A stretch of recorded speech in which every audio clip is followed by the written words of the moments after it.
today's mindful moment. Have you ever had that awful feeling when someone else takes credit for your idea? Like it's so obviously yours? Now picture that, but in a school for witches, with magical mishaps thrown in. Today we're going deep into a story from Miss Cackle's Academy, a story about a brilliant idea and the trouble it causes. It's really interesting, isn't it, how even in this fantastical setting, such human experiences like creativity and getting recognition for your work, they're still front and center. Exactly. And for this, we're looking at excerpts from Worst Witch to the Rescue. It's the sixth book in Jill Murphy's Worst Witch series. So we're back with Ethel Hallow and Mildred Hubble navigating a new term at school, dealing with those holiday projects, and meeting a talking tortoise named Einstein. Oh, and today we're trying to understand those positive forces, like creativity and the ups and downs of friendship, and just how resilient someone can be all coming out of this magical tale. You know what always gets me? It's how kids' books can make such big ideas seem so clear. That simple way of telling a story, it helps us see those themes so directly. So true. So let's dive right into that holiday project, shall we? Ethel Hallow, she's usually the top student, right? But she's totally stumped by Miss Hardbroom's instructions for the holiday project. It seems simple enough. Come back with something unusual and interesting. But the book actually mentions this is Ethel's only weakness. She just lacks imagination. This is what makes it so interesting right off the bat. This star pupil, she's not struggling with skills or knowledge. It's this need for original thinking that really gets her. Absolutely. Then we have Mildred Hubble, our worst witch. And she does what no one expects, coming up with this incredible idea, a spell to make small animals talk. Can you imagine? It's not just the idea itself that's so fascinating. It's how Mildred goes about it. Those excerpts show how carefully she does her research, digging through this old spell book, tiny print, hardly any pictures. And then she puts together this spell, really thinking it through. There's even this limit on the size of the animal. It has to be under 25 centimeters square. Right. She doesn't just think about it, though. Mildred tests the spell on a shrew, a little hedgehog, and even a newt. Each one of them speaks for exactly 2 weeks. It really shows how dedicated she is to this whole thing. That 2-week limit, that's a very specific detail, and it's important. It suggests that Mildred understands the magic she's working with, and she's even thinking about the consequences, even at this experimental stage. And of course, Mildred is super excited to show off her amazing invention. Just picture her going back to school with something so original. She must have been bursting with pride. Oh, that excitement, it's crucial. The huge difference between Mildred's genuine enthusiasm and what Ethel does next, that's what really drives the conflict in the story. And that brings us to their encounter in the beech tree.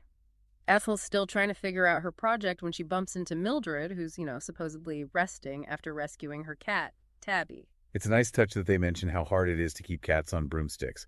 It adds to the whole world of the story, and it explains why Mildred would be in the tree in the first place. Exactly. Now, Ethel's just consumed with her own lack of progress, right? And in this moment, Mildred, totally unaware of what's going on in Ethel's head, starts describing her speaking spell. You can practically see Ethel's wheels turning. It's Mildred's openness in this moment that is so great. She's sharing all her hard work without a second thought. She's not being competitive or anything. Which unfortunately comes back to bite her. As they're about to leave the tree, Ethel accidentally knocks over Mildred's school bag. Papers and pencils go flying everywhere. Accidentally, they say. It's a classic move, setting the stage for what's about to happen. Totally. Ethel, trying to act all helpful, insists on picking everything up while Mildred's busy with Tabby. And there's this crucial detail.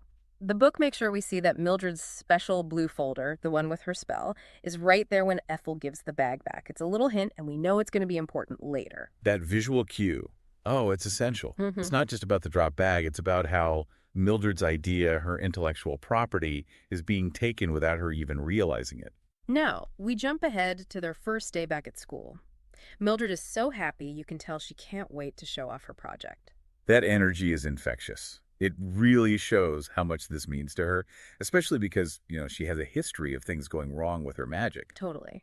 Meanwhile, her friends, Maud and Enid, are talking about what they did over the holidays. Fixing cauldron handles, trying out old spells, nothing special, really. It just highlights how original Mildred's idea is. Their regular, boring holidays make Mildred's project even more exciting. And it makes us even more curious about what she's been up to. And Mildred doesn't reveal a thing. She's super secretive about her project, which of course just builds up the suspense. There's even a funny scene where Maud sees Mildred talking to her cat basket, but Tabby's not even in there. Mildred just brushes it off, saying she's practicing a new chant and keeping things in the basket. It's clever how they use that cat basket. It throws Maud off, making her think Mildred is just being extra secretive about her project. Then we meet Miss Mold, the new pottery teacher. And get this, she's actually normal. Not what you'd expect at Ms. Cackles. She's clearly passionate about pottery and wants the students to do well. Miss Mold brings something new to the academy. She's someone who really values creativity and hard work. That positive attitude is a breath of fresh air compared to Miss Hardbroom, who's always so strict. And wouldn't you know it, Mildred's actually really good at pottery. She makes this beautiful coil pot, and Miss Mold is so impressed, she shows it off to the whole class. This moment is so important for Mildred. It's like she finally gets recognized for something she's good at, especially in front of everyone else. It doesn't happen often. But things change pretty quickly when Miss Mold looks at Ethel's attempt at pottery. It's an absolute disaster, to put it mildly. So guess who gets called to help? Mildred, of course. The roles are reversed here, which is fascinating. Usually Mildred's the one needing help, but now she's the expert, showing Ethel, the top student, how it's done. And for a brief moment, there's this sense of, I don't know, maybe friendship between them. They switch places and Mildred tries to teach Ethel. It's nice to see them getting along. It almost feels like, just for a second, there could be some real teamwork and camaraderie happening. But of course, this is the worst witch, so that doesn't last long. A strange rattling sound starts coming from Mildred's table. That sound, it's like an alarm bell, instantly making you feel uneasy. You just know something bad's about to happen. And suddenly, Mildred's coil pot turns into a rattlesnake. A real hissing rattlesnake. And all those leftover clay coils, they become smaller snakes. The whole class is in chaos. It's such a vivid image, the clay turning into something so scary. It's another one of those magical mishaps that happen all the time in the books, but this time it feels like someone did it on purpose. Then right in the middle of all this, Ethel does something surprising. She steps forward and blasts those snakes with a smithereens spell. Ethel's quick thinking and her apparent bravery, it makes her look like the hero in that moment. It's a great way to cover up what she did earlier. And who arrives just then? Miss Hardbroom, of course. And what does she do? She instantly blames Mildred, completely ignoring Miss Mold trying to explain what she saw. It's classic Miss Hardbroom, assuming Mildred's guilty right away. Yeah. He's always got these preconceived notions and never considers other explanations. And just to make things worse, she praises Ethel for being brave and sends Mildred to her room as punishment. So unfair. It's just so unjust. 1 minute Mildred's being praised, and the next she's being punished for something she didn't even do. Back in her room, Mildred finally figures it out. She realizes that Ethel must have done something to her clay back in the pottery class. It's like a mindful moment for her, a sudden flash of insight when she connects the dots. She's putting it all together. Ethel acting all helpful, the snakes appearing out of nowhere, Ethel being jealous of Miss Mold's praise for Mildred. It all makes sense now. So Mildred tells Tabby all about it, and she's convinced that Ethel did it out of jealousy. Then she remembers her holiday project, safe and sound in that blue folder. That blue folder represents all of Mildred's hard work, the idea that Ethel stole.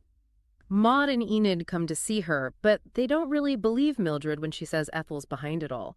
It just shows how good Ethel is at pretending, and maybe they remember all the times Mildred's magic has gone wrong in the past. Their disbelief just emphasizes how difficult it is for Mildred to prove she's innocent, especially when she's up against someone like Ethel who seems so perfect. Then Mildred reveals her secret weapon.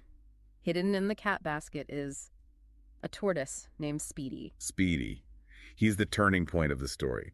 What seems like a random detail is about to become the key to exposing the truth. Mildred explains that she brought Speedy to demonstrate her speaking spell. Unfortunately, it didn't seem to work, probably because he was a bit on the large side. This just proves how committed Mildred is to her project.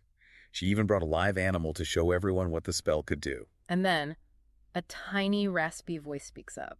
It's Speedy, and he can talk. He explains that the spell actually did work, but only when he was fully tucked inside his shell, because that way he was small enough. It's hilarious. That unexpected voice brings some comedy into the story, but it's also really important because now Mildred has a witness. And Speedy's got quite the personality. He tells Mildred that he doesn't like the name Speedy. He wants to be called Einstein. I love that. It reminds me of the fantastic character analysis you can find on Mindful Moments in our podcasts, that AI audiobook analysis YouTube channel you run. Changing Speedy's name to Einstein makes him more than just a talking tortoise. He's a real character in the story now, and we remember him. But, as you might have guessed, there's a catch. The speaking spell only lasts for 2 weeks, and Einstein's been under its influence for almost the entire time. He's only got 1 day left to speak and tell everyone what he knows. The ticking clock just ratchets up the tension. Mildred's got very little time to get Einstein to reveal what he heard in that beech tree. So Mildred tries desperately to convince Maud and Enid that Einstein can talk, that he's the only one who can prove that Ethel tricked her. You can really feel her desperation. She needs them to believe her. Einstein's her only hope of proving her innocence and exposing Ethel. They rush back to Mildred's room, but when they get there, Einstein is gone. Oh no. Einstein disappearing makes everything worse. Now, not only does Mildred need to prove what Ethel did, but she has to find a talking tortoise. And wouldn't you know it, Miss Hardbroom shows up right at that moment, ordering them all to get to bed. The pressure is really on now. Miss Hardbroom being there reminds us of the strict rules at the academy. If they get caught breaking them, things could get bad. And guess what? Ethel and Drusilla have found Einstein in Mildred's room.